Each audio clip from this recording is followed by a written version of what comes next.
You pre-ordered the Mortal Kombat figures. I don't know what to think about them.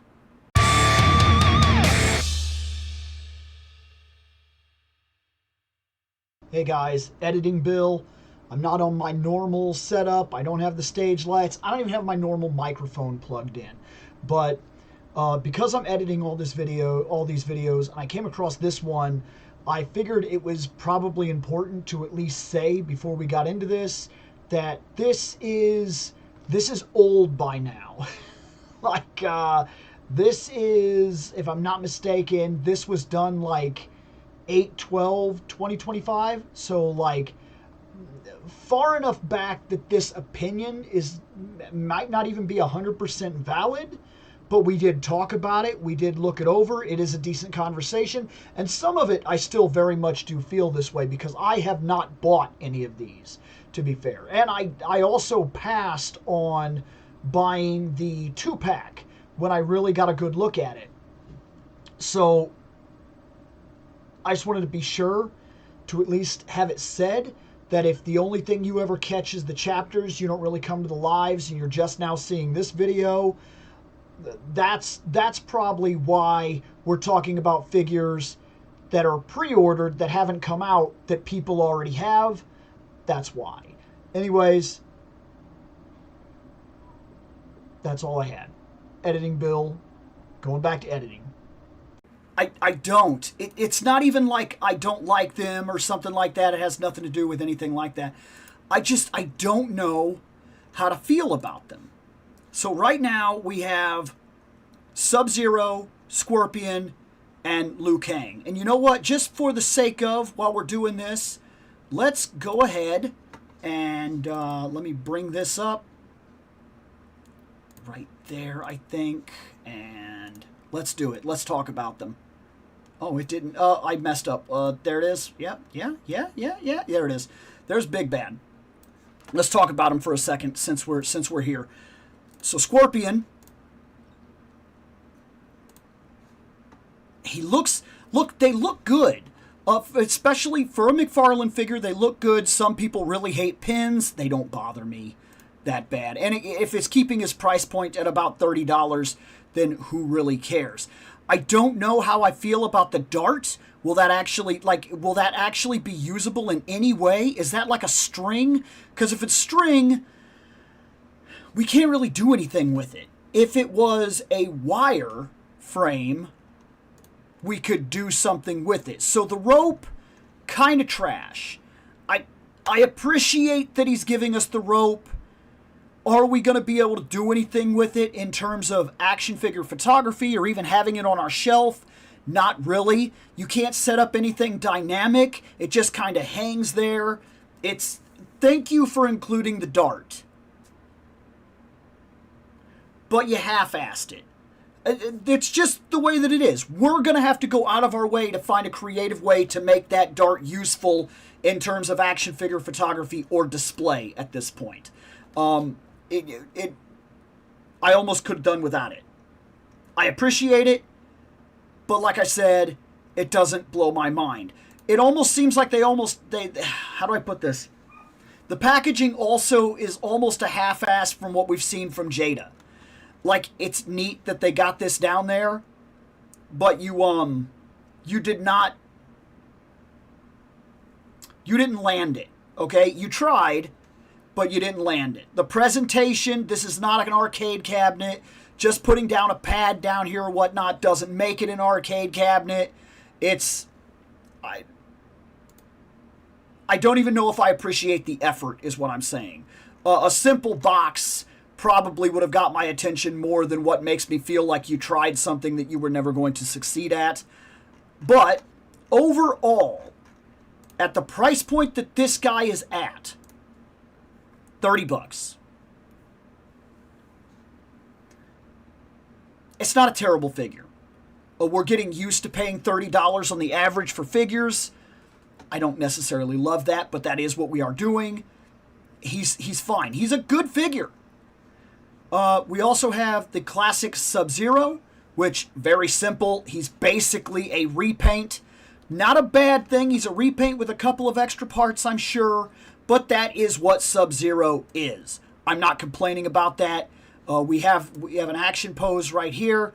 Well, that's fine. So we have a fighting stance. We have a victory pose. Like, all of this works. None of this is bad. I like it. I really do. I don't think that this line is bad. But to call them out, if you're going to go out of your way to give us a dart, an unusable dart with Scorpion, where is the ice effect for Sub-Zero? Is it behind a paywall? Do I have to buy the Sub-Zero Melina pack to get an ice effect? Or do we just not get an ice effect at all? And there's a couple reasons that bothers me. You're telling me that the entire wave of all DC Multiverse that you did, all those sculpts, all those effects, we don't even have one that could have been recolored blue and packaged with this guy? Not one? Not one. That seems weird to me. No ice effect. Marking it down a little bit on that. Look, we're playing in the $30 fields now, okay? I'm just saying it. These are $30 figures now. And while I appreciate that maybe that kept its price down and kept him at $30, because right now we are dealing with what we're dealing with, that still means that I have to pay $30 to get this guy and he feels a little incomplete. Fair? I didn't say he's a bad figure. But we've got to be honest about the things that we're buying, okay? Otherwise, if you can make your own ice effect, and I'm sure you can, I'm sure we have plenty of figures, we'll figure one out, he's not bad. He's not bad. Lastly, we have Sad Liu Kang. I'm sorry, man. I don't know what happened to make you sad. Is defending Earthrealm, is it getting old? Are we getting tired of it? Why do we have Sad Liu Kang? What is this? What's going on here? Why? Like, I would really even there when he's looking over his back. Why do we have Sad Liu Kang? What was the idea with the face sculpt? Did he think that was somber? The person that sculpted that, did they think that was like him locked in? Like, I'm locked in. I'm serious right now. I'm not messing around. He looks sad or bored. One of two things is going on. Either defending Earthrealm is just so simple at this point that there's no challenge left for the great Liu Kang. Even like, look here. Even back here on the thing on his back, his face does not look like that. He kind of has his mouth open. He's like, and he's kind of thinking it out, and he's ready to fight. And then we get our Liu Kang for the figure, sad face Liu Kang. I don't know what's going on with the face. So this is interesting. I can call out something from each figure. Each figure allows me something that I can say is a problem. That being said, all the cards on the table, I've laid them on the table, I've said what I need to say. Is this a bad line? No. I personally think this shows promise. It is the very beginning of a new wave. I understand he's had Mortal Kombat before. I'm not arguing that. I'm saying this is a new line. He is starting a classic line for Mortal Kombat. He's pushing it out there, and we're getting, right off the bat, we're getting a classic Sub-Zero, we're getting a classic Scorpion, and we're getting a Liu Kang. Those are three heavy hitters out there at the start of the line. All three of them, decent figures. You're going to have to make the decision if $30 is worth it right now. But decent figures. All three of them have a flaw. We didn't hit the ground running. This isn't like the best figures we've ever seen, okay? And there is a mild problem with all of them. All three of them share one big problem. And we're going to have to discuss whether or not that's a huge problem or not. They're in the 7-inch scale. Why does that matter? Well, to be perfectly honest, at a 7-inch scale figures, okay, we have to ask ourselves a real question. Who are we going to put these with? Like when I was growing up, one of the big things that everybody wanted to see, to the point where there were actual internet videos and like flash animations of it, was Mortal Kombat versus Street Fighter. Not going to happen. Maybe if you buy a bunch of Storm collectible Street Fighters, but let's put this into perspective here. Right now, the Street Fighters most people are buying, I say most, okay? I realize everybody collects different, and you know me, I very much believe in that. All of our collections are going to be different. But to put this into perspective, most people right now are buying Jada Street Fighter.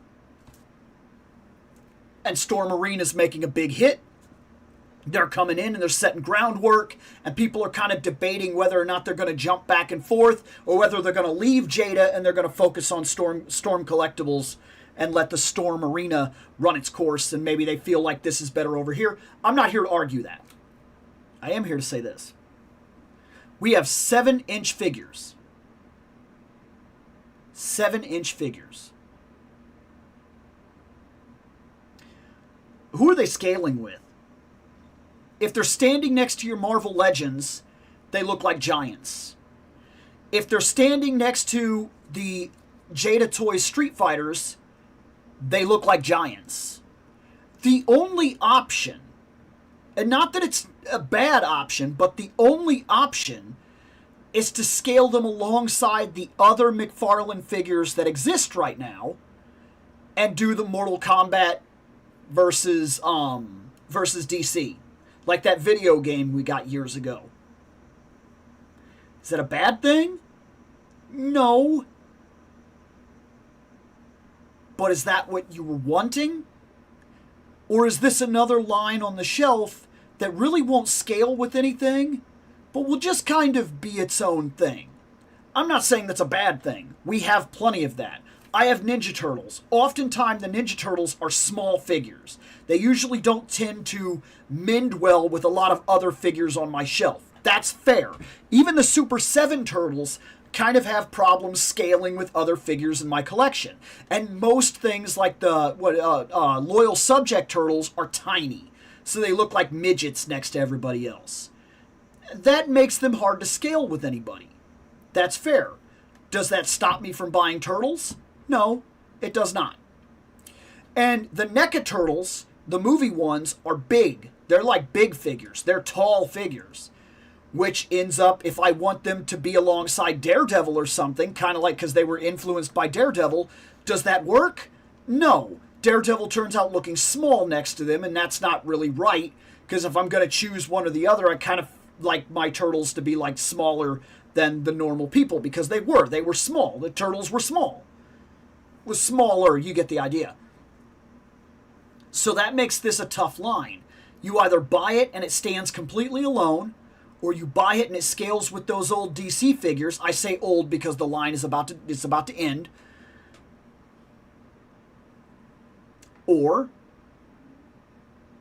you buy Storm Collectible, which I can't even guarantee that, but Storm Collectible, the original Storm Collectible Mortal Kombat stuff might be big enough to scale well inside of this Mortal Kombat stuff. And then if you buy the Street Fighter and stuff like that, I don't know. I never stopped to think about it. I never actually take the Taki off the shelf and put her next to the McFarlane stuff, because there's no real reason for me to do so.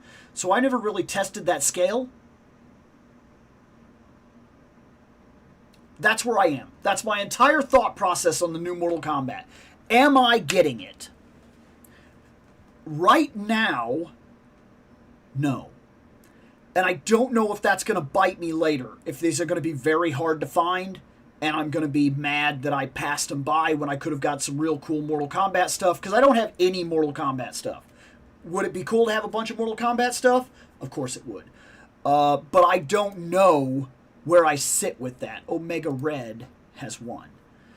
So, that's where I am. I will debate it. Probably on the Melina Sub-Zero pack. When that is released, I might put my money in to get that. because I can reuse the background and I can play around with certain aspects of it if I want for other figures. At that point, I will make a decision as to how I see it. Is it worth putting in for the entirety of the line? I'll make a decision. So I'm probably going to wait for that pack. And when that pack comes out, if I have the money, I will buy that. And then I will gauge those against the rest of everything, figure out where they scale, and then make a decision as to whether or not I want Mortal Kombat figures. But that's where I stand.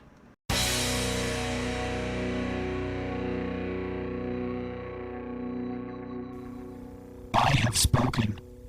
Take what you will from it.